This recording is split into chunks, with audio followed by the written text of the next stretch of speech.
तो अभी हम लोग चर्चा कर रहे थे सोसाइटी है, सोशलॉजी एंड सोसाइटी।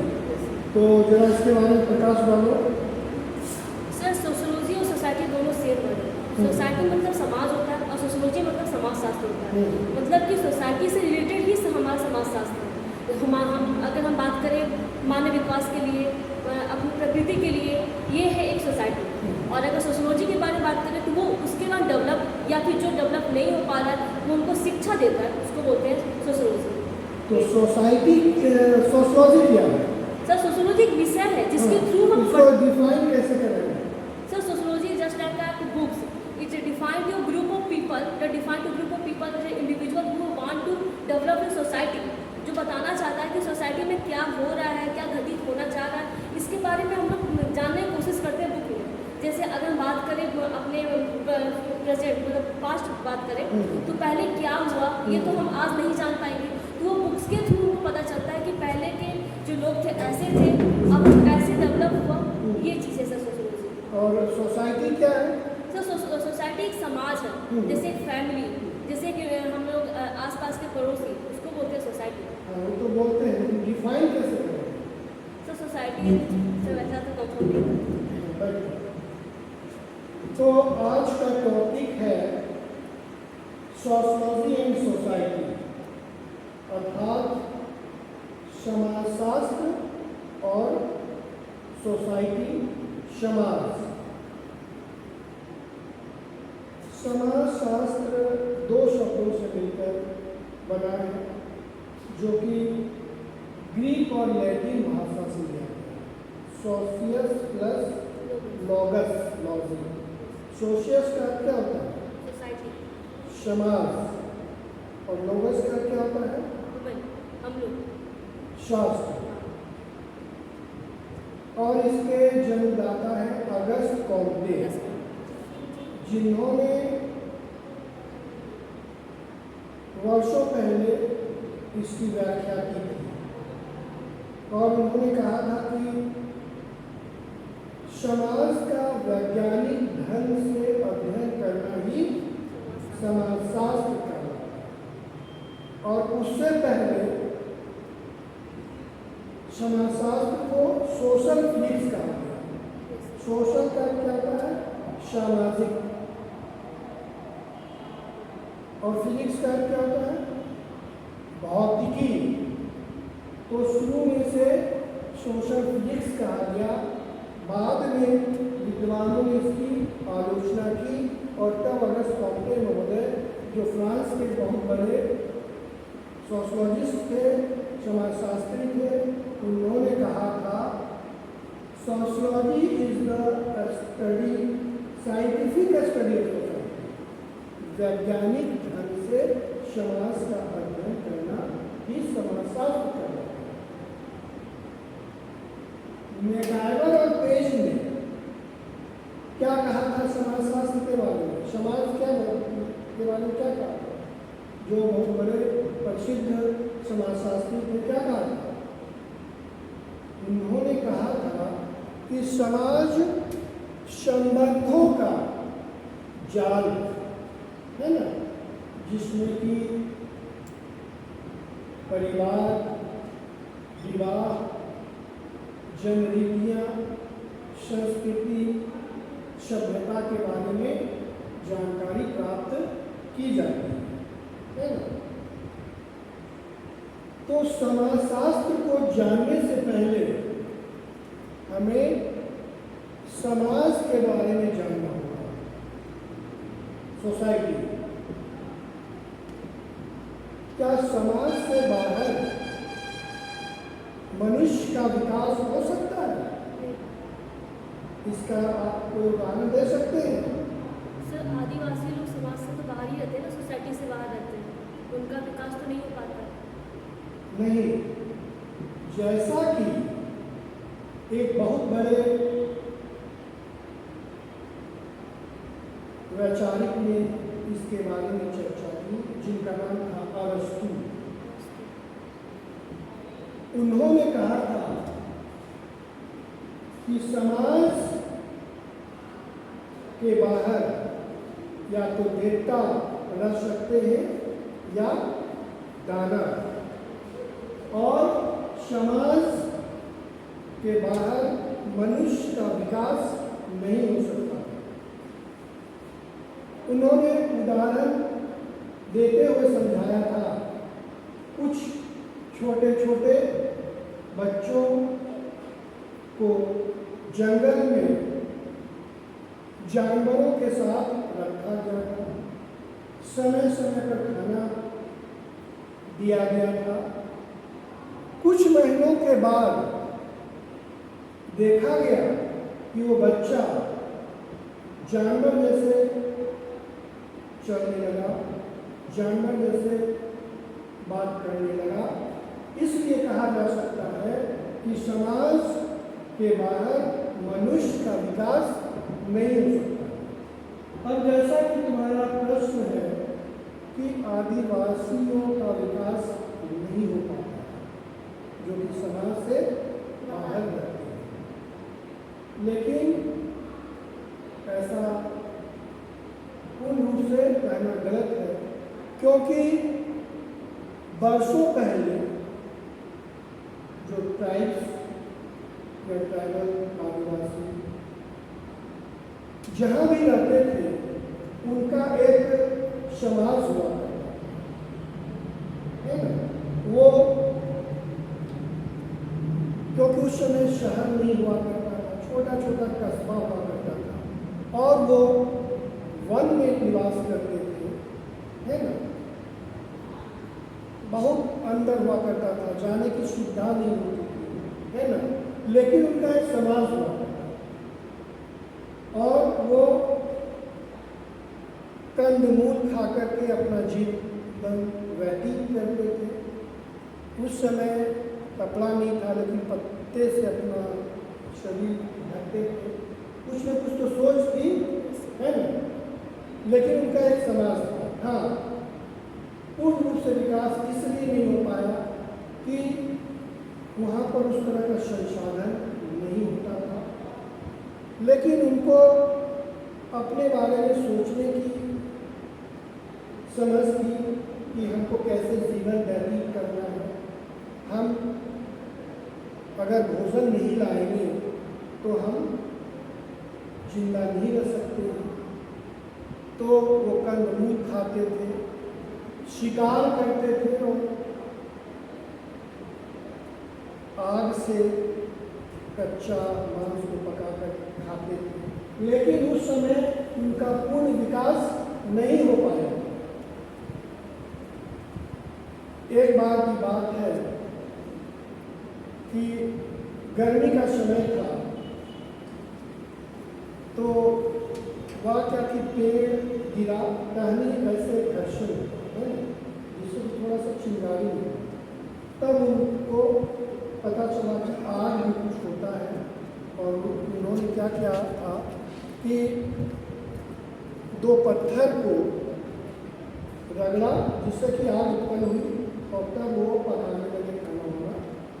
तो पूर्ण रूप से कहा जा सकता है कि उस समय उनका विकास नहीं हो पाया था, पूर्ण विकास नहीं हो पाया था। लेकिन फिर जैसे जैसे वो शहर की ओर बढ़ने लगे, लकड़ियाँ बेचने लगे, लोगों से उनका मुलाकात होने लगी, तो धीरे धीरे उनका विकास हुआ। बाद में उनके बच्चे विद्यालय जाने लगे और शिक्षा ग्रहण करने लगे, और इस तरह से उनका विकास हुआ। लेकिन पूर्ण रूप से कहा जाए तो अभी भी ग्रामीण क्षेत्र में आदिवासियों का पूर्ण विकास नहीं हो पाया, क्योंकि वहाँ पर आवागमन की कमी है, जिसके कारण बच्चे विद्यालय महाविद्यालय नहीं जा पाते हैं। शिक्षा की कमी है, अर्थ की कमी। अर्थ का मतलब क्या होता है? पैसा। हाँ, तो अभी भी गरीब हैं, इसलिए अपने बच्चों को काम पर लगाते हैं। उससे वो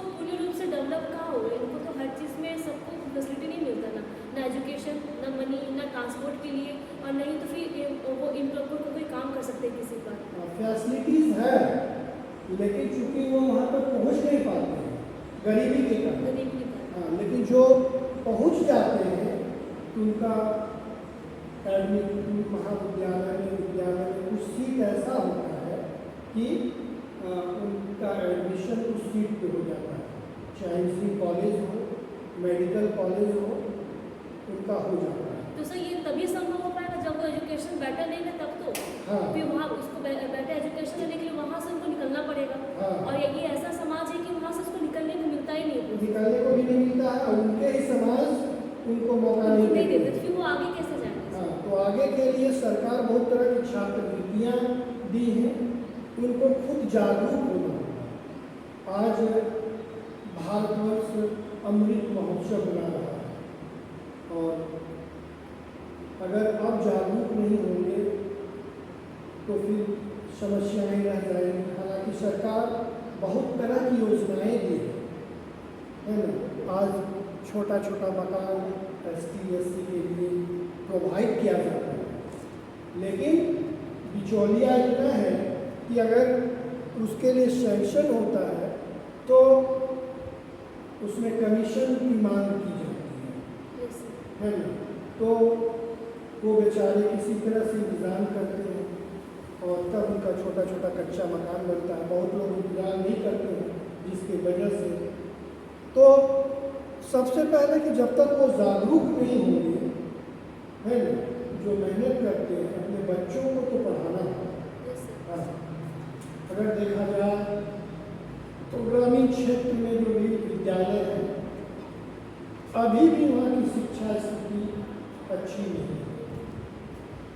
तो अगर जागरूक नहीं होंगे तो समस्याएं बनी की बनी रहेंगी।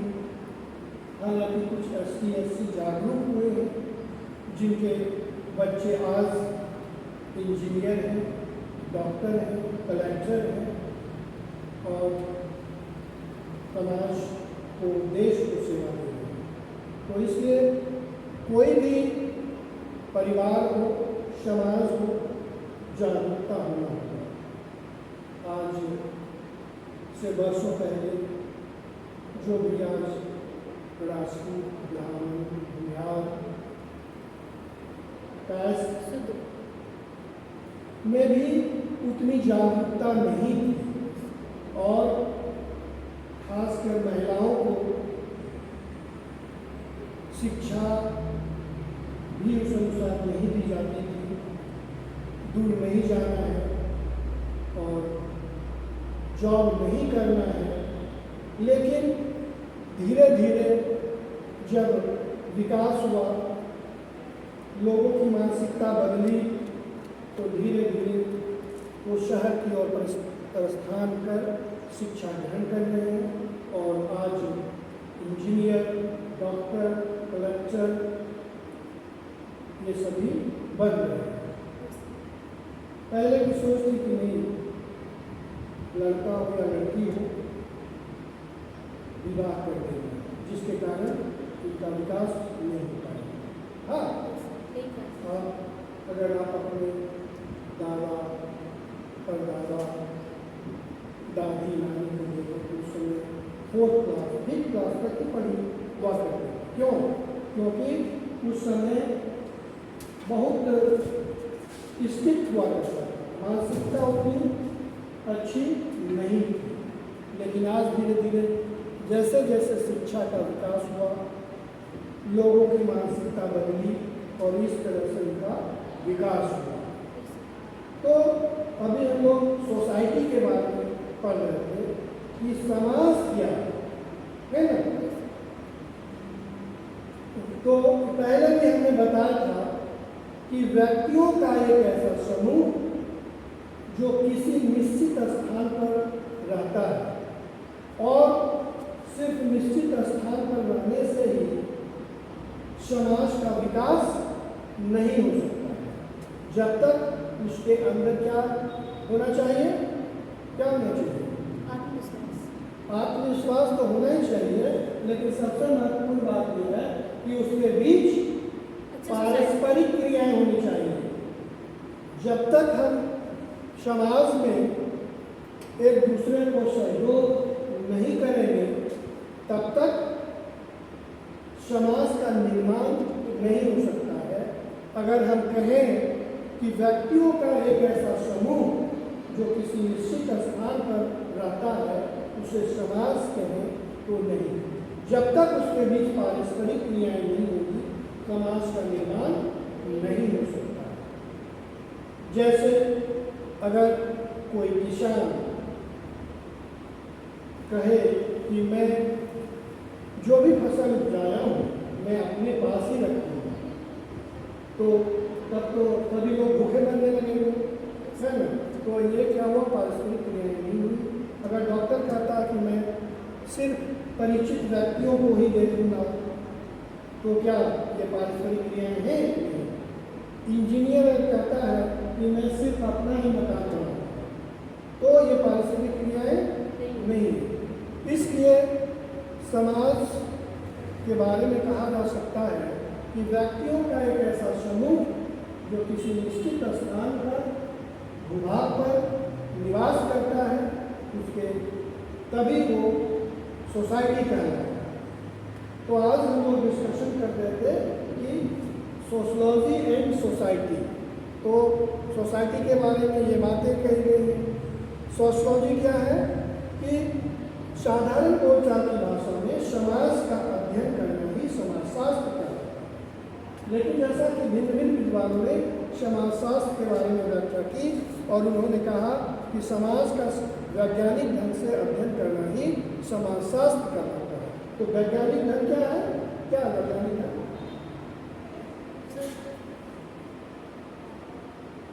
कहने का तात्पर्य है कि आज समाजशास्त्र एक ऐसा विषय है कि कोई बच्चा अगर गलत रास्ते पे जा रहा है, जुआ खेल रहा है, तो कैश स्टडी के माध्यम से उस बच्चे से बात की जाती है और उससे बहुत कुछ बातें सामने आती है कि आखिर ये बच्चा क्यों बिगड़ रहा है और तब उसे सही कर जाता है।